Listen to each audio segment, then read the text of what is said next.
Airway, इसका airway intact है इस एक्सरे का। और सर सॉरी एयरवे सर इसका सेंट्रल है। और इसके अलावा सर बोन्स बता मुझे, क्या चीज़, बोन्स, बीफ बोन्स। अब पेंसिल से आपने कहा था 6 होने चाहिए, 1 2 3 4 5 6, तकरीबन 6 ही बन, नहीं 6 बन रही है ना सर? 6 प्लस माइनस हो गया, ठीक है, लेकिन चलो ठीक है, कोई फ्रैक्चर नहीं है, कोई डिफॉर्मिटी नहीं है। Yes sir. और दूसरा आपने कहा था कॉस्टोफ्रेनिक एंगल्स फुली सीन है, फुली इंटैक्ट है। उससे पहले कार्डियो इसकी तो बात वो कार्डियक जो लेंथ है सर, वो उसकी जो टोटल लेंथ है उससे आधी से कम है, तो ओके फिजियोलॉजिकल ज़्यादा अच्छा है। अगर तुझे मुझे बता के जो कार्डिक शेडो है उसकी length, yes sir, cardiac shadow की लेंथ जो टोटल बेस लेंथ है नॉर्मल है, नॉर्मल है, उससे लेस देन आधी। हाफ। Yes sir. आगे फिर सीपी एंगल की बात करें, सीपी एंगल नॉर्मल है, सीपी एंगल कॉस्टोफ्रेनिक ना? कॉस्टोफ्रेनिक जो सीपी एंगल है, Yes, sir. They are sharp, they are clear, ठीक है। Yes sir. इससे आगे आ जा। इसके अलावा तो देखा there are no infiltrates all around. Yes sir. जो भी अगर बड़ा करके देखूं, हाइलाइट लिम्फ नोड्स बिल्कुल ठीक है। Yes, sir. और ये normal vascular markings, Yes, sir. ठीक हो गया। बस इधर ही इसमें ज़्यादा नज़र आती है यार, ये ऊपर से आ रही है, ये भी आ रही है, ये भी आ रही है, ये भी आ रही है, सारी ये है एंटीरियर रिब्स। आपने देखना जब ये घूम के पीछे से आएगी तब देखो, जैसे ये फर्स्ट 2 3, ये क्या 4 तो नहीं, ये 5, ये 6, समझ आ रही है? देख ले जहाँ नहीं है मुझे बता दो। यही का डायग्नोसिस इसी तरह बनाते हैं। देखो ये घूम के जो आ रही है इसको लोगे पहली, ये दूसरी, ये तीसरी, ये चौथी, ये पाँचवीं, ये 6वीं होगी। याद रखना 6 तक नॉर्मल होता है, 6 से ज़्यादा हो गया इसका मतलब है इसको हम कहेंगे हाइपर इन्फ्लेशन। इसका मतलब है ऐसी कोई डिजीज़ जिसमें एयर अंदर रह जाती है, जैसे COPD, जैसे एस्थमा हो गया, ठीक है। अगर ये 6 से बहुत कम है, 3 4 हो गए, तो उसमें जिसमें लंग्स श्रिंक कर जाए, वेरी गुड, जैसे फाइब्रोसिस होता है, इंटरस्टिशियल लंग डिजीज। तो देखो without saying anything, without any history में थोड़ा आइडिया होता चला जाता है, ठीक है। ये हो गया। अच्छा, इसके बाद अब ए हमने कर लिया एयरवे, बी फॉर हो गया बोन्स। अब हम सी पे आते हैं। सी होता है कार्डिक शैडो। इसमें ये होता है, फॉर एग्जांपल आप पूरी थोरेसिक कैविटी का डायमीटर लेते हो ऐसे, फॉर एग्जांपल मैं कहता हूँ ये 10 है, ठीक है। फिर मैं कार्डिक का लेता हूँ, इसका कितना है, तो अगर ये 5 से कम हो, यानी हाफ से कम हो, ये नॉर्मल है। स्केल यूज़ करेंगे, स्केल यूज़ करो यार, ठीक है। तरीके और बहुत इन्होंने मुश्किल कर दिए, एक कहना करो वो आपके लिए ज़रूरत नहीं है, वो हमारे लेवल की, ठीक है। तो मेजर ये आपने लिया सारा। इसके बाद हार्ट का लो। रूल इज़ जितना सारा है इससे हार्ट का 50% से कम होना चाहिए, ठीक है। तो अगर 10 में ही ले रहा हूँ, 5 से कम होगा तो ये नॉर्मल है, इससे ज़्यादा होगा तो कार्डियो में गैली आ जाएगी, ठीक है। हार्ट साइजिंग इसका मतलब कहीं ना कहीं हार्ट का इशू है, ठीक हो गया। ये मेयर कैसे करेंगे जी, स्केल से करो, डायमीटर से इधर से इस तरह से यार पहले टोटल ले लोगे, फिर हार्ट का ले लोगे, ठीक है। हार्ट का टोटल से हाफ होना चाहिए, हाफ से कम होना, समझ आ गया? कन्फ्यूजन तो नहीं, ठीक है। चलो अब आ जाओ डी फॉर डायफ्राम। डायफ्राम देखो, या डायफ्राम को जो आप ट्रेस करो ना, या आप कोने तक इसकी जा सको, शार्प हो मार्जिन्स, यानी अगर ये शार्प ना हो, ये इसी तरह वाइट किस्म की फ्लफी सी जगह आई हुई हो, हम कहेंगे यहाँ ये प्योर रिफ्यूजन आ गई। तो इट शुड बी क्लियर। देखो सारा का सारा क्लियर है, इसका मतलब है कोई फ्लूइड नहीं पड़ा हुआ यहाँ पे, इट इज़ नॉर्मल। फिर आगे फ्लूइड वाला भी आपको फॉरवर्ड करूँगा, आपको सारा पता चल जाएगा, ठीक है। जब ये हो गया, अब आप ज़रा ऊपर आओ। अब आप लंग्स में आके देखते हैं।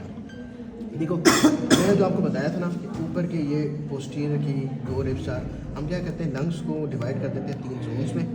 ऊपर वाली 2 ribs upper zone, middle zone, lower zone, not lobes, zones, क्योंकि आपको पता है लेफ्ट के तो होते ही 2 लोब हैं यार, ठीक है। तो ये जोन्स हैं। कोई आपसे पूछे तो आप देखो, आप लंग्स के ऊपर कमेंट नहीं कर रहे, लंग्स की फ़ोटो के ऊपर कमेंट कर रहे हैं, अब ये उसकी तस्वीर के ऊपर कमेंट हो रही है। तो जस्ट हम सिर्फ जगह बता रहे हैं अपर जोन।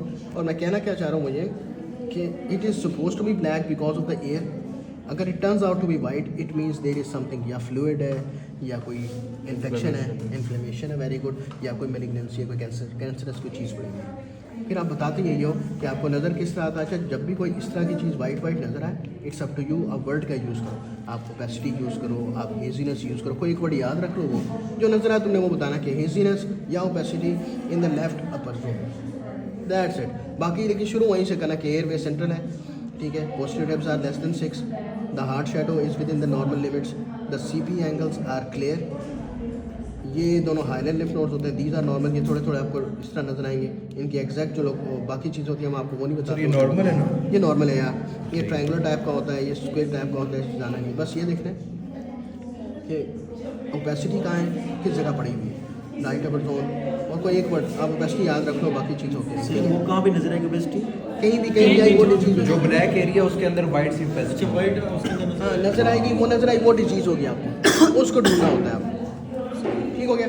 अच्छा अब इससे अगला वाला जी जी प्लीज। पोस्टीरियर इंटीरियर और एंटीरियर पोस्टीरियर डिस्टिंग्विश कैसे करेंगे? Very good. देखो जो सामने नजर आ रही है तो एंटीरियर ही है, ठीक है। आपने ये देखना है, देखो ये सारी एंटीरियर आ रही है जो सीधी सीधी आ रही है, जो घूम के आ रही है वो पोस्टीरियर, और हमने पोस्टीरियर गिननी और है आपने पोस्टीरियर गिननी है। वो 6 नहीं सर मैं नॉर्मल। एक्सरे की बात करूँ कि ये वो तो लिखा होता है ऊपर, लिखा भी होता है वो तो। और क्लेविकल से पता लग जाएगा ना कि फ्रंट का एक्सरे या बैक से। मुझे आपका क्वेश्चन समझ यानी नहीं। एंटीरियर पोस्टीरियर व्यू है या पोस्टीरियर एंटीरियर? Very good. जो जिसके ऊपर कुछ नहीं लिखा होता ना वो पीए व्यू है, पोस्टीरियर एंटीरियर व्यू होता है, क्योंकि 99% वही होता है। एंटीरियर पोस्टीरियर पता है कौन से एक्सरे होते हैं? जो पेशेंट आईसीयू में लेटा हुआ है, वो जा नहीं सकता तो हम उसको लिटा के उसके ऊपर ही रख के करें, वो होता है। वरना सारे लोगों का पीए व्यू होता है। तो जिसके ऊपर लिखा होता है इसका मतलब वो एपी व्यू है, वो आपके लिए हम रखते नहीं है।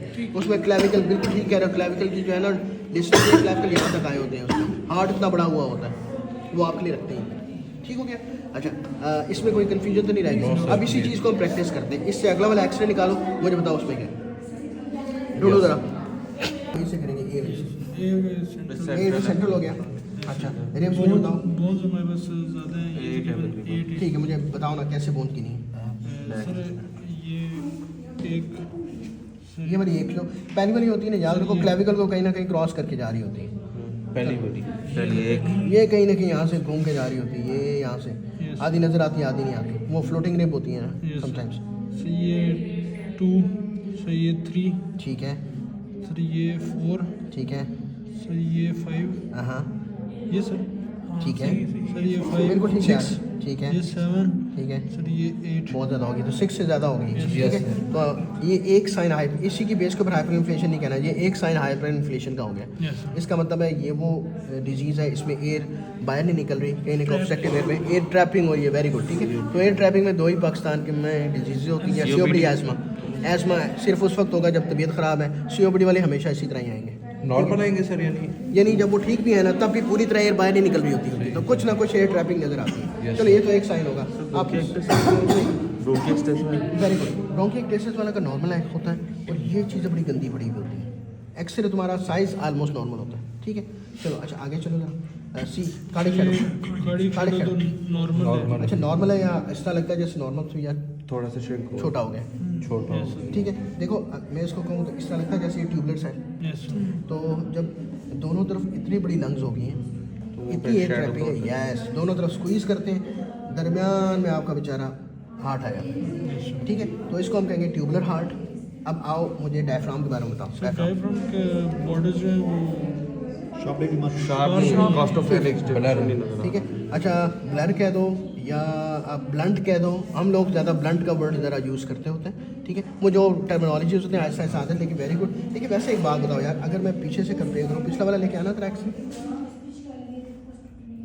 ये इसका डायफ्राम देखो आराम से अपना डोम बना हुआ है, लेकिन इसकी जगह जब ये आया है थोड़ा सा फ्लैट हो गया, ड्रूप कर रहा है या फ्लैट हो गया, ठीक है। सीधा हो जो गया। पहले ऊपर आराम से बना हुआ था अब थोड़ा सा सीधा हो गया। तो तीन चीज़ें होती हैं हाइपर इन्फ्लेशन में, एक रिब्स मोर देन 6, हार्ट ट्यूबुलर और डायफ्राम फ्लैट। जब ये हो इसका मतलब है यार ये कहीं ना कहीं ये ट्रैपिंग वाली डिजीज़ ही है, मोस्ट प्रॉब्ली सीओपीडी ऊपर एस्मा बाद में, ठीक तो हो सर गया। ये जो सीपी एंगल ब्लंट है वो भी हम कह सकते हैं इसकी इंडिकेशन में या नहीं, वो साइड वो इंडिकेशन? वो इसके साथ कुछ लोगों में होता है कुछ लोगों में नहीं होता, आप उस तरफ आते हैं, सर ठीक है जी डायफ्राम की प्लीज। अपनी कॉजेज हों जिसकी वजह से डायफ्राम ड्रूप कर जाता यार, है, फ्रेनिक नर्व इंजरी, तो उसमें भी तो ऐसे ही आएंगे। Very good. उसमें पता है दोनों तरफ तो नहीं होगा ना, सर अगर फ्रेनिक नर्व इंजरी होगी तो ड्रूप दोनों तरफ नहीं। चलो दोनों तरफ गिरा दो इसे, हार्ट का साइज अपना उसी तरह रहेगा। आपकी जो एक्सरे जो आपके लंग्स होंगे वो नॉर्मल नज़र आ रहे होंगे, बाकी सारी चीज़ नॉर्मल होंगी सिवाय इसके कि आपका डायफ्राम नीचे चला गया। सर लंग्स उसके साथ एक्सपैंड ज़्यादा नहीं करेंगे? यूजुअली तौर पे लंग नहीं करते। वेरी गुड यार, ये बहुत रेलेवेंट क्वेश्चन है कि देखो यहाँ पे लंग्स की एक्सपेंशन की वजह से नीचे जा रहा है, तो आपको सारी जगह ब्लैक इस तरह कोई खाली जगह नज़र नहीं आएगी, लेकिन जिसमें सिर्फ फ्रेनिक नर्व पाल्सी होती है, क्रश इंजरी होती है वटेवर, उसमें डायफ्राम ड्रूप कर जाएंगे, लंग्स यहाँ आके ख़त्म हो जाएंगे, इधर जगह आपको लंग का मार्जिन नज़र आ रहा होता है और ये वाली जगह सारी काली काली रहता नज़र, हम कहते हैं यार ये phrenic nerve palsy. Very good very good, ठीक है। ज़्यादातर ये रोड ट्रैफिक एक्सीडेंट्स वगैरह में इस तरह होता है, ये समटाइम्स सर्जरी में इस तरह उड़ा देते होते हैं, ठीक है। चलो अगेन, अब तुम्हारा जो क्वेश्चन था कि यार ये हमें नज़र आ रहा है हम क्या कहें, देखो तुम्हारे अल्फाज हैं, जो तुम्हें नज़र आए मुझे वो बताओ। जब भी कोई चीज़ वाइटिश नज़र आती है हम उसको 2-3 वर्ड्स यूज़ करते हैं। ओपेसिटी, ठीक है, डोंट से कंसोलिडेशन। कंसोलिडेशन का मतलब है हार्डनिंग। हार्डनिंग का मतलब ये इतना सख्त हो गया है, वो जब तक आप बायोप्सी नहीं करते वो पैथोलॉजिकल डायग्नोसिस आप नहीं कह सकते। तो आपका ओपेसिटी, आप तस्वीर के ऊपर कमेंट कर रहे हो, लंग्स के ऊपर नहीं, ठीक है।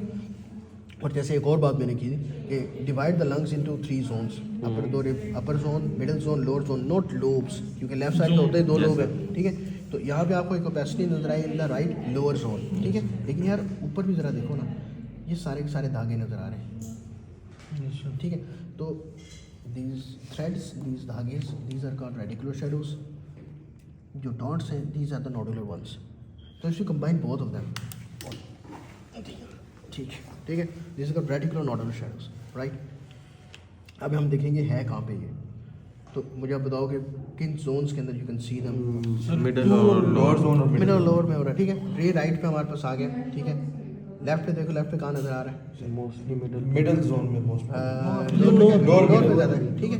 तो बाकी और जैसे ये है हाइलम में आपको बताऊँ अगर पिछला ये और ये ज़्यादा ख़राब हो गया। ये देखो हाइलम यहाँ कितना नॉर्मल, कितना छोटा सा था, और इधर हाइलम देखो कितना बड़ा। तो अब जिसको हम कहते हैं बल्कि हाइला हो गया, ठीक है। बाकी मेजर जो हम आपसे यहाँ पे सुनना चाहते हैं वो ये है कि airway central, more than 6 posterior ribs, flat diaphragms and tubular heart. इसके अलावा जो है अगर आप मिस भी करते हो हम आपको कुछ नहीं कहते, लेकिन जो नज़र आ रहा है वो बताना है, कोई स्पेसिफिक नहीं। Opacity in the right lower zone, reticular nodular shadows in the right middle and the lower zone, and the reticular nodular shadows in the left zone. COPD, ठीक है। प्लस ये क्यों हुआ है, जब डिजीज़ पुरानी हो जाती है ना, तो यार इस तरह की फाइब्रोटिक चेंजेस आए थे, रिपीटेड इन्फेक्शंस की वजह से फाइब्रोसिस हो जाता है। ये असल में ये है। तो क्रैकल हमने देखा है, जो हमारे पुराने पेशेंट थे आज से 10 साल पहले, उस वक्त वीज आ रही होती थी, रोंकाए थे, अभी क्रैकल आना शुरू हो जाते हैं एक आधे, ठीक है। कल के परसों कौन था आप में से जो मेरे पास मेरी एक बहुत पुरानी COPD की पेशेंट है, अभी जाके क्रैकल आना शुरू हो जाता है। आज भी एक आएंगी, टाइम मिला तो आना। उनको COPD भी है, उनका DCLD भी है, शी इज़ डायबिटिक टू। तो बहुत सारी फाइंडिंग है, वो बहुत लॉन्ग केसेस में मैंने सर इसमें आपने हाइलर नोड्स के बारे में क्या कहा था? ज़्यादा बल्कि बल्कि है, बड़े हो गए, ठीक है। और फिर एक्चुअली मैं वो बस चलो तूने अब छेड़ देता है फिर मुझे बताने के लिए। अच्छा देखो ये पूरा है 10 है फॉर एग्जांपल, अगर ये वाला एरिया मोर देन 3 हो जाए, more than 30%, it means this is बल्कि। इसका मतलब अब जाके इन्वेस्टिगेट करो, कोई ना कोई बड़ी चीज़ पड़ी होगी। बड़ी चीज़ों में या लिम्फोमास आते हैं या ट्यूबरकुलोसिस आता है, ठीक हो गया। बस इधर अब इससे अगला देखो यार, बस हम स्टार्ट से राइट साइड डिवाइडेड। अच्छा फॉर एग्जांपल आप ये सारी चीज़ शुरू करते हो 1 बाय 1। हम वैसे भी जब भी किसी चीज़ को देखते हैं एक वैसे इंप्रेशन बन जाता है, इसको देख के क्या इंप्रेशन मिलता है? सर कार्डियो में गया थर्ड में नज़र आ रही है। अच्छा एक और लंग्स पे देखो, दोनों लंग्स लगते हैं नॉर्मल है, मतलब दोनों बराबर हैं इस तरह लगते हैं नो कि सर, एक थोड़ा छोटा सा है, एक थोड़ा बड़ा है, इस तरह, ठीक है। तो ये हमें होगा। अब शुरू करो 1 2 3 4, ठीक है। ट्रैकिया थोड़ा टुवर्ड द राइट साइड। अच्छा अब बीफ और बोन्स है, मुझे ज़रा देखो ना पोस्टीरियर नज़र आ रही है कि नहीं आ रही? कितनी रिब्स है? बहुत ब्लरी है, yes I know that. Sir ये तकरीबन देखो पहला जो है ना वो क्लेविकल के दरमियान से आ रहा होगा, एक, ठीक है। सर और देखो टू ठीक है, ये ऊपर आ रही है, ऊपर आ रही है। यही कह रहा हूँ। अच्छा इन्होंने बहुत ही गंदा बनाया हुआ है एक्चुअली। अच्छा ये जो होती है ब्लैक शेडोज, ये इसको नहीं देखना कि उसके बाद आ रहे होते हैं, ये रिप होगी तुम्हारी, ये ब्लैक है ये रिप होगी, ठीक है। ये ब्लैक है ये रिप होगी, ये समझ आ रहा है ना? Yes, ये ब्लैक है इसके नीचे वाली रिप होगी, ये ब्लैक है इसके नीचे वाली रिप होगी, इस तरह करके। अगर आपको ना भी ट्रेस हो रहा, आप ये देखो दोनों में से क्या दोनों बराबर हैं कि नहीं बराबर? ठीक है बराबर नहीं है, मुझे ये बड़ा लग रहा है, तो हम ये तो कह सकते हैं दिस बिट हाइपर इन्फ्लेटेड, और इसको हम कंपनसेटरी हाइपर इन्फ्लेशन कहते हैं। जैसे कि आपका एक तरफ की किडनी अगर आप निकाल देते हो दूसरी बड़ी हो जाती है, इसी तरह अगर ये डिसफंक्शनल हो जाए ये बड़ा हो जाता है। ये तो हमने एक हो गया। अब मुझे हार्ट शेडो पे बताओ, वैसे देख के क्या लगता है? लेफ्ट कार्डियो में गया। अच्छा लेफ्ट क्यों कहना चाह रहे हो? मैं कहता लेफ्ट सिर्फ एक वेंट्रिकल। Very good. एक्चुअली जिस एक्सरे पे आ रहा होता है लेफ्ट वेंट्रिकल नहीं होता, ये राइट बॉर्डर होगा, राइट वेंट्रिकल। यहाँ ये उल्ट पुल्ट नज़र आ रहा होता है। एक्सरे में और चीज़ नज़र आती है, जिस तरह हम एग्जामिनेशन करते हैं हमें और चीज़ नज़र आती है, जब हम एको करते हैं तो किसी और एंगल से नज़र आ रहा होता है। तो अब ये अगर आपने कहा लेफ्ट बॉर्डर लाजमी कहो, ठीक है, लेफ्ट वेंट्रिकल नहीं बोलना, ठीक है। For example there are some condition जिसमें यहाँ से नहीं बढ़ेगा, जो सो राइट इधर से बढ़ना शुरू हो जाता है, ये ठीक है। तो आप पता क्या, आप सिर्फ ये कहा करो अगर फॉर एग्जाम्पल कार्डियोमेगाली है और इस तरह लगता है जैसे left border of the heart has been मतलब एलोंगेटेड कह सकते हो, या move toward the other left side, ठीक है। लेकिन आप वेंट्रिकल लेफ्ट या राइट का नाम नहीं लोगे, वी नेवर नो, ठीक है, because this is just a photograph. Yes, sir. इससे आगे ये तो हो गया। डायफ्राम के बारे में क्या कहते हो? डायफ्राम ठीक लग कॉस्ट्रोफ्रेनिक एंगल भी सही नजर आ थोड़ा रहा बड़ा है। करो, नज़र आ रहे हैं, मतलब थोड़े हेजी ज़रूर Yes, sir. है लेकिन you are able to trace it down. Yes, Yes, yes, sir. sir. तो इसका मतलब है कि कोई फ्लूइड नहीं पड़ा हुआ है, यस सर। हेजी ज़रूर है बिकॉज ऑफ एनी। तो ये हमारे पास क्या हुआ? अब मुझे बताओ हमारे पास फाइनल डायग्नोसिस, जो फाइनल फाइंडिंग ये बनी है कि देयर इज, अच्छा ये तो हो गया ना। हाइलर हाँ, लिफ नोड यार इतने ख़राब हो कि थोड़े बल्कि तो हैं नो डाउट, लेकिन और कोई मेन चीज़ है हाइलाइट नोड के अलावा? Opacity थोड़ा सा is- वाइट वाइट वो जो आपने बताया था अपर जोन में ऑफ लंग्स में। वेरी गुड, ठीक है, देयर इज एन ओपेसिटी, ठीक है, in the right upper zone. This opacity has pulled the trachea toward the right side, ठीक है, and shrunken the right side of the lung या right lung, right hemithorax, whatever you want to say, leading to compensatory hyperinflation on the left side, ठीक है। अब मुझे बताओ इन पाकिस्तान, वो ये मतलब इन्फेक्शन प्रोन कंट्री है, इसमें अगर ओपेसिटी राइट अपर जोन पे आती है तो what would be the most probable cause? कौन सा निमोनिया हो जाए? तो क्रॉनिक लगा रहता है, घर वालों को एक एक करके सबको होता है ट्यूबरक्लोसिस, ठीक है। तो जो भी ऊपर आपको यहाँ नज़र आए, पहली चीज़ जो जहन में आनी चाहिए that is tuberculosis, that's it, ठीक है। अब देखो अगर एक्टिव ट्यूबरक्लोसिस होगी ना इन्फेक्शन, वो एक्टिव यानी अभी दवाई खा रहा है बंदा या अभी आपके पास अभी अभी आया है, वो ट्रैकिया को इधर नहीं करता, ये सिर्फ उस वक्त करता है जब पोस्ट ट्यूबरक्लोसिस गुजर गई है, हील होता हुआ स्कारिंग हुई है, स्कार ने पकड़ के ट्रैकिया को खींच दिए। तो अगर कोई आपसे पूछे तो आप ये कह सकते हो this must be an old tuberculosis, ठीक है। अच्छा वैसे मुझे एक बात बताओ यार, दवाई भी दे दी, स्कारिंग भी होगी, फिर वो ट्रैकिया को क्यों खींच रहा है? क्या हुआ होगा एक्चुअली? हम आजकल नहीं देखते, लेकिन जब हमने आपकी तरह स्टूडेंट थे उस वक्त हम ये बहुत देखते थे कि स्कारिंग भी हुई हुई है, ट्रैकिया भी खींचा हुआ है, क्या वजह हुई होगी? जस्ट इन केस में एक बात कर रहा हूँ कि जब कोई खींचता है ना, ये स्कारिंग नज़र आती है, इसका मतलब ओल्ड ट्यूबरक्लोसिस है। लेकिन जब न्यू ट्यूबरक्लोसिस होती है, अभी अभी हुई है, अभी अभी आपको पता चला 2-4 हफ्ते की हिस्ट्री है, उसमें ट्रैकिया को पुल नहीं करता, क्या वजह होती होगी? सर Scarring जहाँ की स्कार वजह से होता है तो वहाँ scarring फाइब्रोस होती है तो वो है। श्रंक करता ये है। क्यों होता था कि 10 साल पहले स्कारिंग ज़्यादा आ रही होती थी, अभी में स्कारिंग नहीं मिल रही होती? आजकल हमें कम इस तरह की चीज़ मिलती है, कोई और चीज़ हो सकती है। अच्छा फॉर एग्जांपल एक आदमी है, उसको डायग्नोज होने के 10 दिन के बाद दवाई दे दी है। एक आदमी जिसको साल लगा डायग्नोज ही नहीं हो रहा था, उसकी स्कारिंग होगी। उसकी स्कारिंग होता ये था ना, पता नहीं चलता था क्या करना है। 6-6 महीने लोग फीवर के साथ टीबी से मर जाते थे लोग यार, ऐसे भी आया है, डायग्नोज ही नहीं होता था, ठीक है, पता ही नहीं था। फिर एक मरा है, 3 महीने बाद घर का दूसरा मरीज मर गया क्योंकि पता नहीं चला कि उसको भी ये बीमारी थी। फिर इन्होंने जब पॉलीक्लिनिक वगैरह में शुरू किया, जिसको है सब घर वालों को लेके आओ, सबके टेस्टिंग करेंगे। फिर आखिर में अभी ये हो गया कि अगर किसी को ट्यूबरक्लोसिस है घर में जो सिम्टोमेटिक हो उसको लेके आओ, ठीक है। तो ये बस याद रखना, स्कारिंग किस में आती है?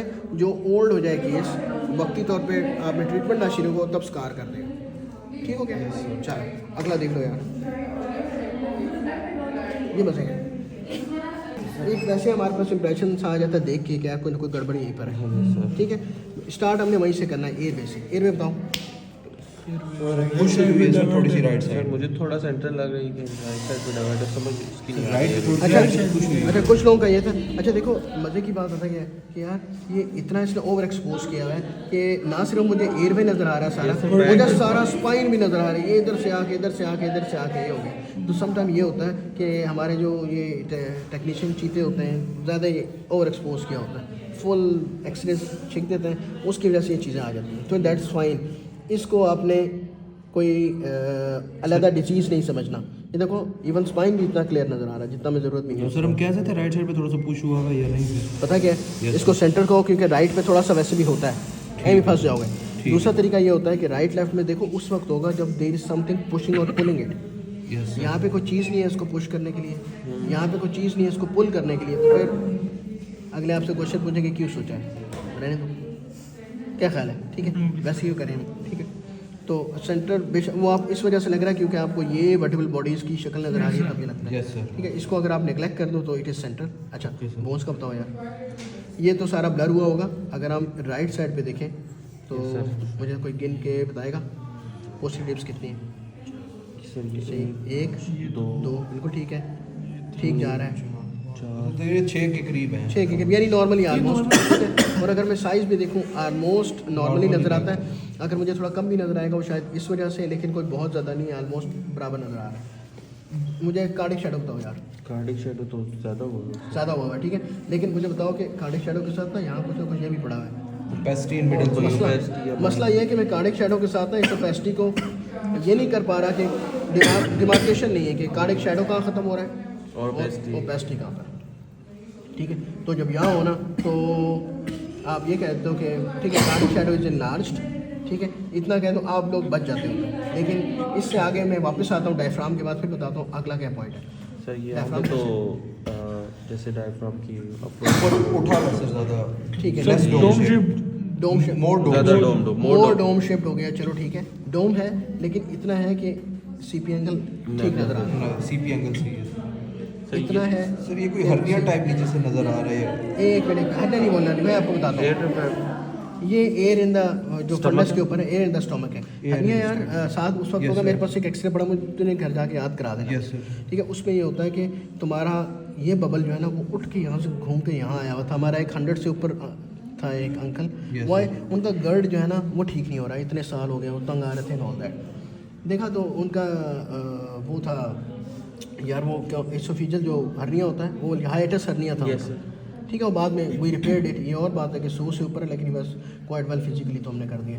तो अगर आप उस वक्त हर्निया कहोगे या कुछ कहोगे जब एयर बबल नॉर्मल से किसी और जगह आपको चेस्ट में नजर आए, सही, सही। वैसे नहीं बोलना, मतलब बेस ऑफ लंग से भी ऊपर हो। बेस ऑफ लंग से ऊपर हो। समझ गया। आपने डायफ्राम से नीचे कमेंट नहीं करना, वो आपकी डोमेन नहीं है, जिससे एब्डोमिनल एक्सरे आ जाता है। Yes sir. आपने चेस्ट एक्सरे की बात करनी, ठीक है। Yes, अच्छा, हमने ये सारा एयरवे की बात कर ली, बोन्स की बात कर ली, कार्डिक शैडो हमने थोड़ा का बड़ा हो गया, डायफ्राम की बात कर ली। मुझे बताओ ये क्या है? दिस द मेन थिंग है दैट ओपेसिटी है ना middle zone. Middle zone of left आ गया। Left. आप मुझे बताओ कि commonest infection in the lung कौन सा होता है? That is pneumonia. तो जो भी ओपेसिटी जो बिल्कुल गोल ना हो, जैसे कि कोइन की साइज़ की लीजन होती है, कैनन बॉल होता है, धूप के गोले वाला साइज़ होता है, वो ना हो, और इस तरह की ओपेसिटी कोई भी आती है, ठीक है, that is most probably pneumonia, ठीक है। और टीबी भी एक निमोनिया ही होता है, इन्फ्लेमेशन होता है लंग का इनका है, ठीक है। खत्म ही कर दिया क्या सॉरी, ये तो सर सिर्फ अपर जोन ही रह गया, बाकी तो दोनों जोन 12 ये हुआ है, ठीक है, लेकिन विद इन 6 वीक्स सारा वापस आ जाता होता है, ठीक है। फॉर यू ये है, बाकी 4 किस्म की और चीज़ें होती हैं, आपने बस ये बताना होता है, ठीक है। अच्छा, वैसे एक और बात बताऊँ, जिसको इतना सख्त इन्फेक्शन है, हम जब उसको कहते हैं अंकल जी लंबा सांस ले, क्या वो ले सकेगा? बहुत मुश्किल होता है। इसकी वजह से कभी कभी आप पूरी तरह लंग भी खुली हुई नहीं होती, कार्डिक शैडो भी बड़ा नज़र आ रहा होता है, तो हम नेक्स्ट टाइम कहते हैं जाएँ लंबा सांस लेकर रोकिएगा, रिपीट करा लो उसको एक्सरे को, चीज़ें भी बेहतर आ जाती हैं, ठीक है, इट कैन हैपन। लेकिन यहाँ देख लो कार्डिक शैडो भी है बड़ा, ये भी है। एक आखिरी बात ज़रा बताऊँगा, समटाइम्स ये होता है कि कार्डिक का जो शैडो होता है वो और निमोनिया का पैच दोनों एक दूसरे के साथ इस तरह मिले होते हैं कि हमारे पास ब्लरिंग आ जाती है कि ख़त्म कहाँ हो रहा है निमोनिया और हार्ट कहाँ शुरू हो रहा है। इसको कहते हैं सिलहट साइन या सिल्वे साइन जो होता है, नाम सुना होगा, उसे राइट पे सिल्वे साइन, SILHOU''S, ठीक है। और ये जो मिडिल नजर आ जोन रहा पे है होता है। देखो इसमें पता नहीं चलता ना क्लियर कि निमोनिया का पैच का खत्म हो रहा है, यस सर। तो ये हम वो वाला साइन कह वो रहे वाला साइन। बस आखिरी एक्सरे देखो मैं छुट्टी है, पहले एक जनरल इंप्रेशन क्या आता है, सर वाइट आउट ही है, ठीक है। देखने में ऐसा लग रहा होता है कि यार हार्ट शेडो को बड़ा वो वहाँ तक गया हुआ है, वैसे जस्ट जनरल इंप्रेशन, जैसे हम लगाने लगते हैं थोड़ा सा आइडिया होता है। लेकिन स्टार्ट करो तो इसका मतलब है कि डिजीज़ दोनों तरफ होगी, तभी ट्रैकिया सेंट्रल है। वरना अगर इतनी बड़ी ओपेसिटी होती है वो पुश कर देता होता है राइट साइड पे किसी जगह पे, समटाइम इस तरह भी होता है, ठीक है। लेकिन देखो ट्रैकिया सेंट्रल है, बोन्स पे आप कमेंट कर सकते हो ज़रा। सर दोनों साइड पे ही कम है, लेकिन एक साइड पे फिर भी थोड़ी ज़्यादा है। अगर मैं कहूँ कि यार मेरा क्वेश्चन ये हो कि क्या कमेंट कर सकते हैं इन पे, तो आप क्या कहोगे? टाइप ऑफ फाइब्रोसिस है जो दो। नहीं, मैं ये पूछना चाह रहा हूँ कि क्या बोन्स को आप पूरा गिन के मुझे बता सकते हो इसमें इन दिस पर्टिकुलर एक्सरे? वैसे भी सर बता सकते हैं। यस सर, एक साइड पे तो वाज़ेह है। अच्छा नहीं, अच्छा नहीं, देखो एक नहीं, तो ना सर, सारी- देखो मैं ये कहना चाह रहा हूँ कि देखने में नज़र आता है कि यार एक तरफ थोड़ा सा कम है, थोड़ा ज़्यादा इस तरह है, लेकिन अगर आप गिनना चाहो बिकॉज ऑफ दिस ओपेसिटी आप नीचे तक ट्रेस नहीं कर नहीं है पाते, सर। ठीक है। इधर भी देख लो, सॉरी इधर भी आप देखो, आप आखिर में नीचे तक नहीं जा सकते, तो आप कहोगे कि we can not comment on the posterior anterior ribs because of the opacity. Be clear, तुक्का शुक्का नहीं मारना होता, डोंट एज्यूम थिंग्स, जो नज़र आ रहा है वो बताना है सीधा से, अपने से कुछ नहीं बताना, ठीक हो गया। यानी अब कार्डिक शैडो के बारे में अगर बताओ तो इस तरह लगता है कि जैसे आप क्या कहोगे, आप not visible due to opacity sir. ये कह सकते हो कि माइट भी कार्डियोमेगैली, लेकिन अगेन क्यों, देखो राइट साइड का ब्लर मार्जिन है, मुझे नहीं पता कहाँ है, लेफ्ट साइड की भी ओपेसिटी की वजह से राइट और left border both are blurred because of the opacification on both sides. क्या हम कह सकते हैं? Yes sir. ठीक है। अब ये कार्डियोमेगैली है नहीं है, वी नेवर नो। जब तक हम सारा फ्लूइड निकालते नहीं है तब तक पता कोई नहीं चलता। ठीक है। अगेन अब मुझे बताओ डायफ्राम के बारे में क्या कहोगे? विजिबल नहीं, तो डायफ्राम विजिबल ना हो तो हम यूजुअली तौर पर डायफ्राम का कौन सा कंपोनेंट डिफाइन कर रहे होते हैं? That the costophrenic angle, right? ठीक। तो costophrenic angle blunt blunt on the both sides. ठीक है। जब ब्लंट हो जाए इसके अपर बॉर्डर पे चले जाओ। अपर बॉर्डर पे जाकर देखो यार, कोई पेन देगा? अच्छा, जब अपर बॉर्डर पे चले जाओ, अपर बॉर्डर देखो क्या ये सीधा है, गोलमोल सा है जैसे पीछे, या ये कन में निशान लगा रहा हूँ, ठीक है, ये ऐसे कनकेव अपर है, जस्ट लाइक दैट, ऐसे।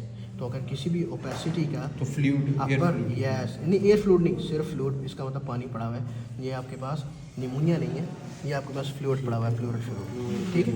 अब इसी को यहाँ देखो यार, सीपी एंगल कोई नहीं था, ये सारा वाइट था, और ये आपके पास इधर भी देखो कनकेव अपर है, तो दोनों तरफ प्लूरल इफ्यूजन है, ठीक है। आप ये कहोगे opacity on the both side, more on the right side, ठीक है, with the concave upper borders, तो there is pleural effusion, bilateral pleural effusion more on the right side, ठीक है।